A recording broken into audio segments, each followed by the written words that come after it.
Télétravail, rayon hybride, flex office, que des mots qui font penser à la liberté. Je vais vous raconter les dangers du travail à l'ère distancielle. Excuse-moi. C'est ma place, là. Bah, c'était dispo ce matin quand je suis arrivée. Vous voulez des chouquettes? Merci.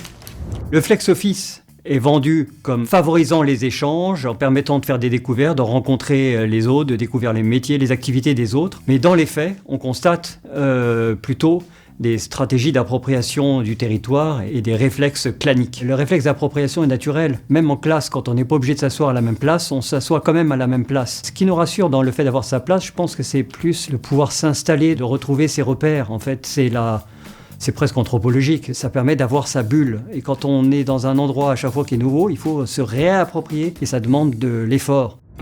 Excuse-moi, t'as besoin d'aide? Parce que pour les colis, c'est à l'accueil, je peux t'ouvrir si tu veux. Ah bah non, mais je travaille ici depuis 1 an, moi. Du coup, j'ai mes clés.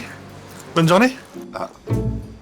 Avant, le bureau, c'était des horaires, on se partageait les mêmes temps. Maintenant, on peut arriver au bureau et ne plus connaître ses collègues, surtout quand on est en flex. Pour certains qui viennent d'arriver à l'époque du Covid ou juste après le Covid, ils peuvent ne jamais apprendre, s'intégrer et se créer des liens. Et c'est la même chose pour les gens qui sont arrivés avant le Covid en entreprise et qui avaient le sentiment d'une boîte familiale où tout le monde se connaît, et qui aujourd'hui, post-Covid, se sentent perdus avec de nouveaux visages partout dans les couloirs qu'ils ne connaissent pas. Salut tout le monde, ça va? Vous allez bien?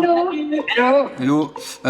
Désolé pour cette petite rude dernière minute. La frontière entre la vie pro et la vie perso s'efface totalement quand on travaille de chez soi. Vous pouvez être en réunion avec votre N+1 et en même temps vous faire cuire une quiche ou tendre le linge. Elle est où ma deuxième chaussette là?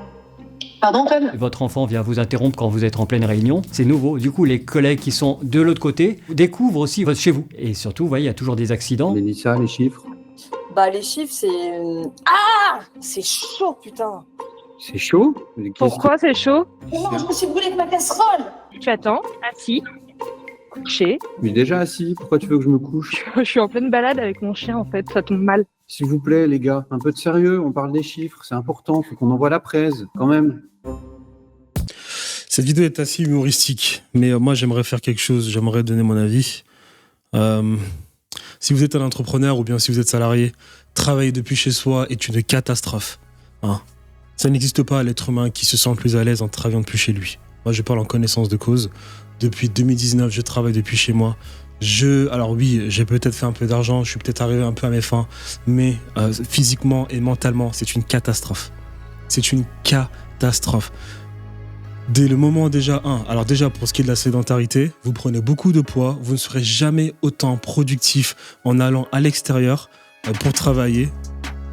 Déjà de 1, vous êtes un peu plus... Il y a dans la vidéo ce qu'ils disent, c'est vrai, la limite entre le perso et le professionnel est davantage réduite, ce qui n'est pas forcément quelque chose de bon.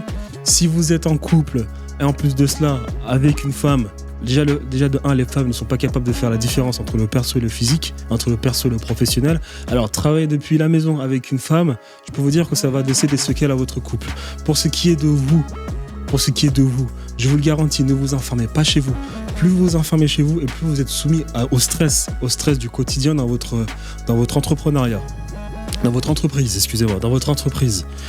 Ne jamais s'isoler, il ne faut pas s'isoler, il n'y a absolument rien de bon dans le télétravail, il ne faut pas s'isoler, il faut rester au contact des gens, il faut souffler. Moi j'ai fait cette erreur durant 5 ans, je suis resté à la maison en train de travailler, je me disais qu'il fallait que je pousse, que j'essaye. J'avais ma femme qui me permettait de tenir le coup, mais lorsqu'elle était partie, parce qu'on a rompu, parce que c'était trop stressant à la maison, je restais à la maison en train de travailler comme un taré, travailler 10 heures par jour, je me rendais compte que j'étais de moins en moins productif. Au moment où j'ai décidé de changer ça, de dormir, de sortir, de prendre du temps pour moi, de communiquer avec des gens, dans le personnel, de juste s'habiller, juste le fait de s'habiller, de mettre des chaussures, je me suis rendu compte à quel point j'étais plus productif.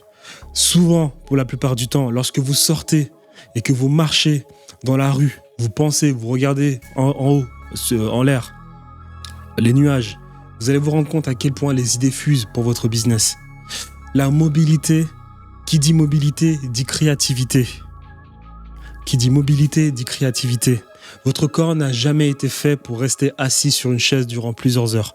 Votre corps est fait de muscles. Ces muscles, il faut les travailler. Le télétravail, le travail à la maison, ce n'est pas une bonne chose.